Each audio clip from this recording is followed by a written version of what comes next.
Hollywood based action romantic and based on Egyptian gods movie God's of Egypt.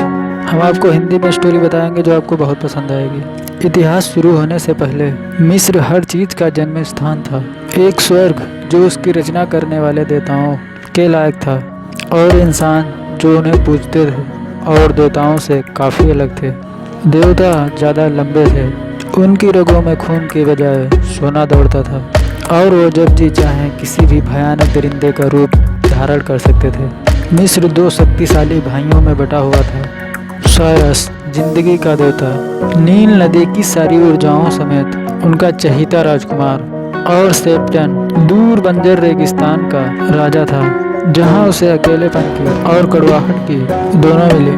और फिर वक्त आया ओसाइरस के इकलौते बेटे होरस की ताजपोशी का। वो फैसला भाइयों के बंधन का इम्तिहान लेगा और पूरे मिस्र की किस्मत का भी। देवता हमारी कहानी का सिर्फ आधा हिस्सा है। ये साबित हो गया था कि अकेले भविष्य का रास्ता नहीं बना सकते। इसके लिए उन्हें एक असाधारण, अक्लमंद और सब्र वाले इंसान की जरूरत थी। और होने वाला राजा होरस वो हवाओं का देवता था। उसकी ताजपोशी के लिए मिस्र की पूरी पब्लिक और बहुत से लोग इकट्ठा होते हैं उसके महल के सामने।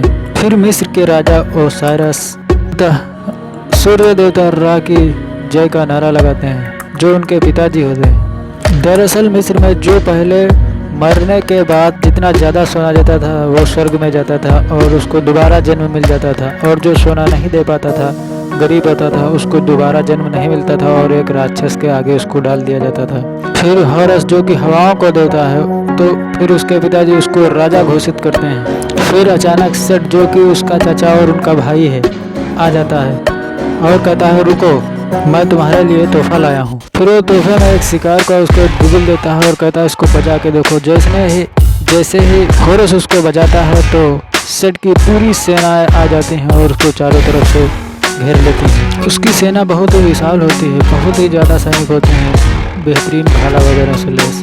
फिर सेट अपने भाई से लड़ने को कहता है, लेकिन वो राजा नहीं लड़ते हैं, तो वो सेट उनको राजा को वहीं मार देता है। और फिर सेट घोषणा करता है कि मैं सीट तुम्हारा सच्चा राजा बनूंगा, पूरे मिस्र का राजा, और जो भी मेरा रास्ता रोकेगा उसे यही सजा मिलेगी। और वो देवताओं से कहता है या तो मेरे सामने झुको या तो फिर मरो।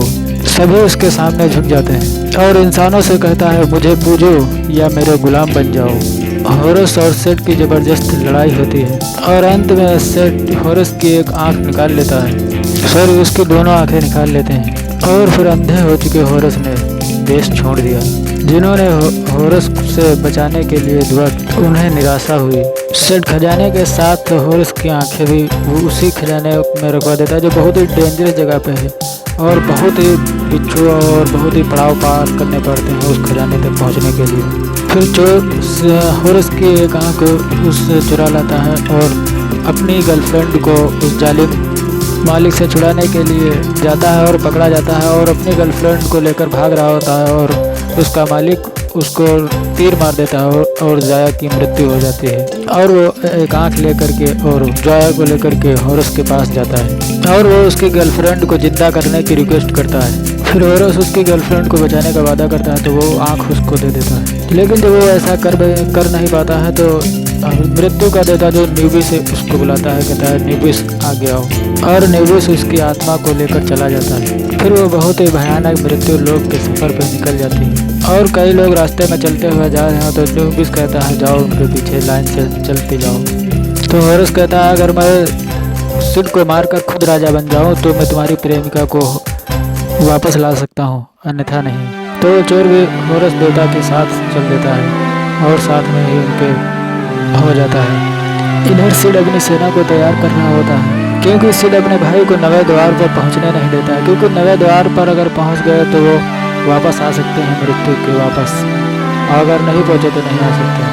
फिर होरस रेगिस्तान के देवता को मारने के लिए पहले कहता है रेगिस्तान को मारना पड़ेगा, और वो चोर से कहता है कि हम दादाजी के पास जाएंगे, वो इस काम में मदद कर सकते हैं। उनके दादाजी रा जो सूर्य के देवता होते हैं। फिर वो उड़ करके आसमान में अपने दादाजी के पास जाता है, जो वो हमेशा एक राक्षस से बहुत ही भयानक कीड़ा होता है, बहुत ही बड़ा उसका मुँह होता है, उससे पृथ्वी की रक्षा करते होते हैं। फिर उसके दादा कहते हैं, तो आखिर क्या वजह है तुम्हारे यहाँ आने की? तो हॉरस कहता है, इस मर्तबान में पानी भरने की इजाज़त दीजिए। तो वो कहता है, तुम्हारी मर्जी, भर लीजिए। फिर उसके दादाजी कहते हैं, सिर जैसा राज करता है वो मुझे पसंद नहीं और तुम उससे बेहतर होगे, ये मुझे उम्मीद है। और वो उसमें पानी ले आता है रेगिस्तान को मारने के लिए। और इधर सेठ सभी इंसानों और देवताओं को मार रहा होता है और सारे देवताओं को मार देता है। जो कुछ जो देवता बचे होते हैं वो जाके एक पहाड़ के पीछे छुप जाते हैं। और जब सेठ की पत्नी उसको रोकने की कोशिश करती है तो वो कहता है, आज के बाद हर चीज़ ऐसे ही सुलझाया जाएगी, जंग करके इसकी आदत डाल दो।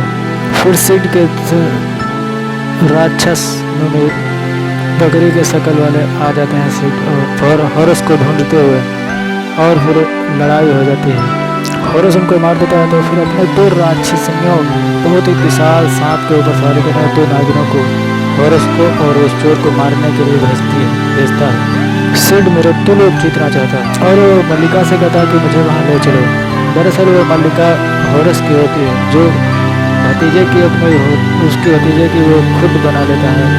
चाचा उसको अपनी मल्लिका रखवा लेता है। दरअसल हॉरस की होने वाली पत्नी मोहब्बत की देवी होती है और वो किसी से भी अपना ऑर्डर मनवा सकती है, सिर्फ आंखों में आंखें डालकर देखने से। और वो मृत्यु लोक में भी जा सकती है। उसके पास एक सोने का कड़ा होता है जो उसको शैतानों से उसकी रक्षा करता है और सेठ उसी के साथ जाना चाहता है। फिर वो सेठ से किसी तरह आज़ाद हो जाती है। इधर हॉरस और चोर एक महलनुमा खंडहर के पास बैठे होते हैं और वो अपनी कहानी बता रहे होते हैं कि मेरे पिताजी और मेरी माताजी यहीं रहते थे। इतने में दो बहुत ही बड़े नाग, बहुत ही बड़े सांप जो दोनों की तरफ आते हैं और मुंह से बहुत ही ज़्यादा आग उगलते हो आते हैं और उन दोनों पर अटैक कर देते हैं। वो दोनों बचने के लिए भागते हैं। फिर मोहब्बत की देवी हॉरस की होने वाली पत्नी आ जाती है और वो सांप को जलने का ऑर्डर दे देती है और उन दोनों को बचा लेती है। फिर वो तीनों लोग बुद्धि के देवता के पास जाते हैं और बुद्धि देवता से 80 मानव के प्रश्नों के उत्तर देने के लिए चलने को लिए कहते हैं। फिर वहाँ सेठ आ जाता है और बुद्धि के देवता की बुद्धि भी खींच लेता है। फिर सेठ तीनों को मारने के लिए वहीं छोड़ जाता है और वो रेगिस्तान का में पानी भी नहीं डाल पाता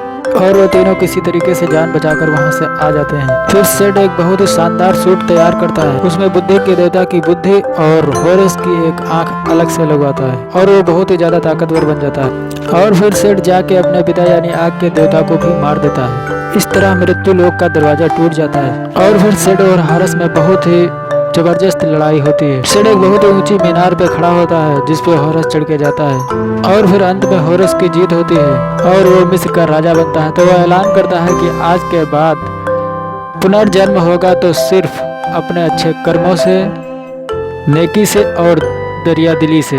और इस तरह मूवी का एंड होता है। तो मुझे 100% विश्वास है कि आप लोगों को ये मूवी जरूर पसंद आएगी अगर आप लोग ये मूवी देखेंगे। और अगर वीडियो अच्छा लगा तो वीडियो को लाइक शेयर सब्सक्राइब जरूर करना।